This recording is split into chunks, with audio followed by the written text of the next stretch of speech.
ये गवाही है एक ऐसी लड़की की है जो बचपन से ही काला जादू और दुष्ट आत्माओं के द्वारा मसीहों को और लोगों के जीवन में समस्याओं को डालती थी और उनको परेशान करती थी।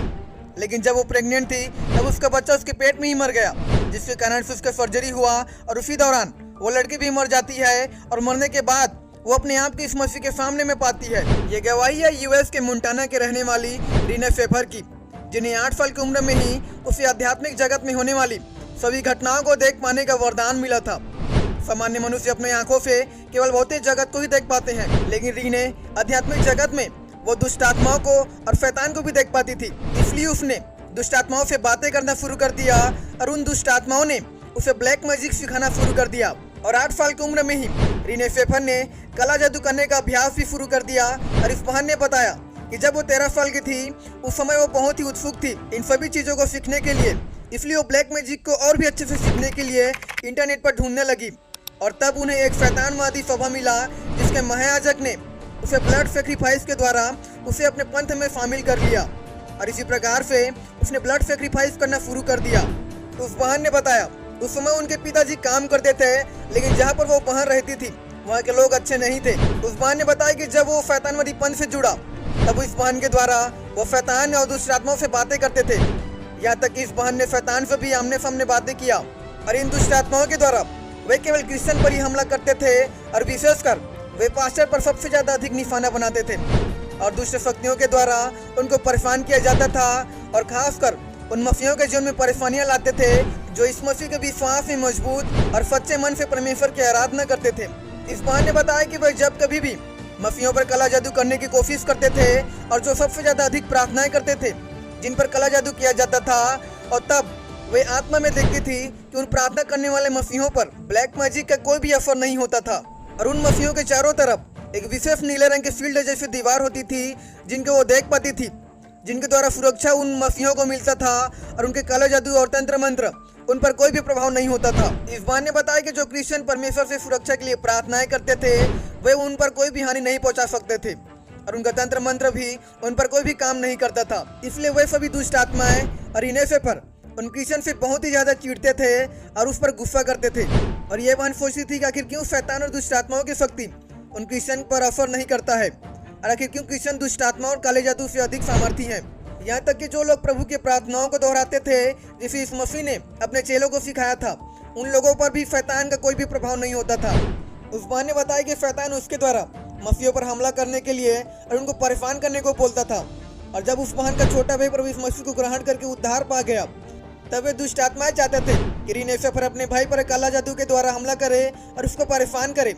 लेकिन अब उस बहन ने ऐसा करने से साफ इनकार कर दिया और उसने उन दुष्ट आत्माओं से कहा कि वो तो मेरा भाई है और कैसे मैं अपने परिवार पर हमला करूं, और या तो अब सीमा से बाहर है। उस बहन ने बताया कि वो परमेश्वर पिता पर विश्वास तो करती है लेकिन यीशु मसीह पर विश्वास नहीं करती थी कि यीशु मसीह सचमुच है। इसलिए उसने शैतान से पूछा कि क्या यीशु सच में है। तब शैतान ने उस पर गुस्सा हुआ और उसे बोला कि हाँ यीशु सच में है। तब वो बहन चौंक जाती है क्योंकि इसके पहले उसे लगता था कि यीशु मसीह का कोई अस्तित्व ही नहीं है।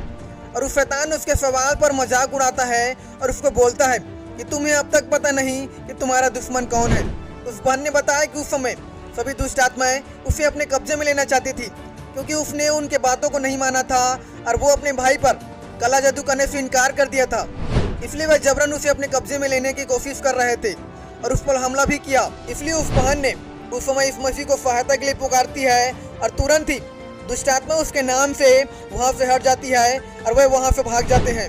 और ये उसके लिए अद्भुत था क्योंकि उसने हमेशा से मसीह को परेशान किया था, लेकिन फिर भी इस मसीह ने उसकी सहायता किया और अपने आप को उस पर प्रकट किया कि वो सचमुच में है। उस बहन ने बताया कि जब वो अपने भाई को नुकसान पहुंचाने से मना कर दिया तब वो सारे के सारे दुष्ट आत्माएं उसे नुकसान पहुंचाना चाहते थे। इसलिए वो बहन उन दुष्ट आत्माओं से और उस शैतान से बचने के लिए वहाँ से दूर भाग गई और इन सभी चीजों से बचने के लिए वो जलसेना में भर्ती हो गई क्योंकि उस वक्त उसको पता नहीं था कि जिस यीशु मसीह ने उसे उन दुष्ट आत्माओं से बचाया था वो उसे हमेशा बचा सकता है। इसलिए वो बहन यूएस में ही जल सेना में भर्ती हो गई। रीने ने बताया कि जहाँ पर उन सभी सेनाओं का ट्रेनिंग होता था वहीं पर एक पेंटिकोस्टल सर्विस भी होता था जहाँ पर लोग परमेश्वर की आराधना में खो जाते थे और परमेश्वर के लिए जोर जोर से आराधना करते थे। उस समय रीने को कुछ भी समझ में नहीं आ रहा था कि ये लोग क्या कर रहे हैं, लेकिन जब प्रचार शुरू हुआ और उसमें इस मसीह के बारे में प्रचार किया जा रहा था और प्रचारक बोल रहा था कि यीशु मसीह जीवित खुदा है और एक आत्मा ही नहीं बल्कि वह एक मनुष्य भी है और वह जीवित है और वह सामर्थी है। तब रीने ने उस प्रचारक के साथ एक स्वर्गदूत को भी देखा जो उस प्रचारक के साथ में बोल रहा था, तुम जीवित को मरे हुए में क्यों ढूंढती हो? वह तो नहीं है परंतु वह जी उठा है। परमेश्वर ने उसे उस प्रचार के द्वारा उस बहन को बताया कि वह अब उनकी आराधना नहीं कर सकती है जिनकी वो पहले करती थी। रीने ने बताया कि परमेश्वर उसे लोगों को प्रेम करने के लिए बुला रहे थे। तब रीने ने परमेश्वर को अपने उद्धारकर्ता और अपने परमेश्वर बनने के लिए कहा, लेकिन फिर भी रीने का जीवन सही नहीं था और उसका जीवन एक सच्चे मसीह के समान नहीं था।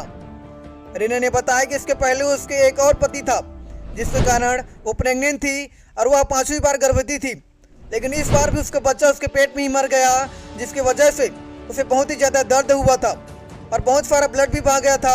इसलिए वो हॉस्पिटल में सर्जरी के लिए गई और इसलिए उसे कई दिनों तक हॉस्पिटल में ही रखा गया था और सर्जरी होने से पहले ही उसको कई दिनों तक खाना खाने के लिए नहीं दिया गया था, इसलिए बहुत ही ज़्यादा कमज़ोर हो गई थी और उसका बहुत ही ज़्यादा खून भी बह गया था। तब डॉक्टर्स ने उसे सर्जरी के रूम में ले जाते हैं और उसका सर्जरी शुरू हो जाता है। उस माँ ने बताया कि जिस समय उसका सर्जरी हो रहा था उसी बीच में वो उठ जाती है और एक माँ के रूप में वो समझ गई थी कि अब उसका बच्चा उसके पेट में नहीं है और इसी को देखने के लिए वो उठने की कोशिश भी करती है। तब डॉक्टर ने उसे बोला कि वो लेटी रहे और उठे ना। तब उसे और अधिक एनेस्थीसिया देने का आदेश दिया गया और जब डॉक्टर्स ने उसे अधिक एनेस्थीसिया दिया और उसका डोज अधिक ज़्यादा होने की वजह से उसका उसी वक्त मौत हो जाता है। लेकिन मरने के बाद उसी सर्जरी रूम में उसने एक आवाज़ को सुनी जो कि एक स्वर्गदूत का था और जब उसे महसूस हुआ कि वो अपने बॉडी से ऊपर उठ रही है तब उसने देखा कि उसके चारों तरफ बादल ही बादल है जो देखने में बेहद ही खूबसूरत था और उस समय उसको एहसास हो गया था कि उसका डेथ हो चुका है। और तब वो अपने आप को एक बेहद ही खूबसूरत पार्क में पाती है जहाँ पर वो अपने आंटी को देखती है जिसका मृत्यु बहुत ही पहले हो गया था।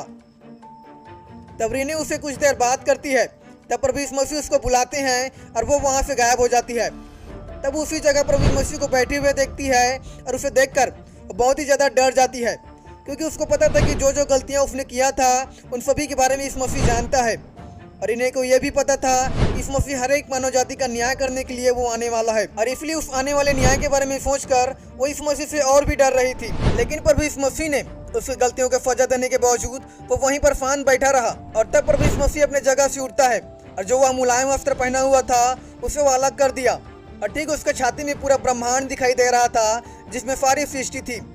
और जब रीने ने उसे देखा तब वो हैरान हो गई और जो डर उसको पहले था वो अब नहीं था और रीने निरंतर उसको देख रही थी और वो बहन समझ गई कि वो परमेश्वर है। इसके बाद पर भी इस मसीह ने उसे फिर से देखने के लिए कहा और इस मसीह ने उसको पृथ्वी को उसके सामने में लाया और उसको देखने के लिए कहा।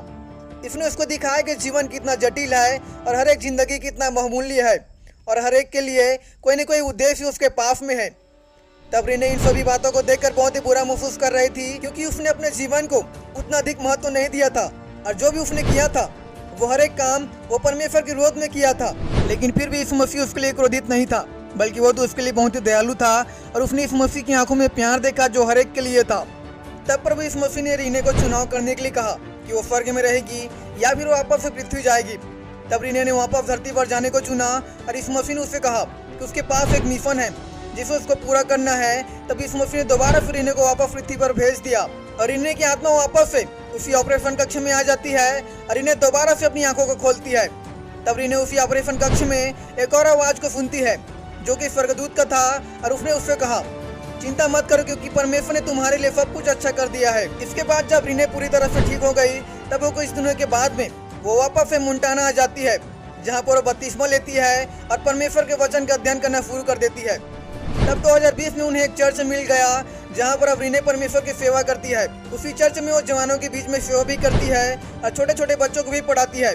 इसके अलावा वो ब्लॉग भी लिखती है जिसमें वो परमेश्वर के बारे में लिखती है और उसने एक किताब भी लिखा है जिसमें उसने परमेश्वर के कामों के बारे में बताया है। तो इस प्रकार से प्रभु यीशु मसीह ने एक जादू टोना करने वाली लड़की के जीवन को पूरी तरह से बदल दिया। प्रभु यीशु मसीह पर विश्वास करें क्योंकि वही एकमात्र परमेश्वर है जो आपका उद्धार कर सकता है। यीशु मसीह आपको प्यार करता है और वो आपको बचाना चाहता है।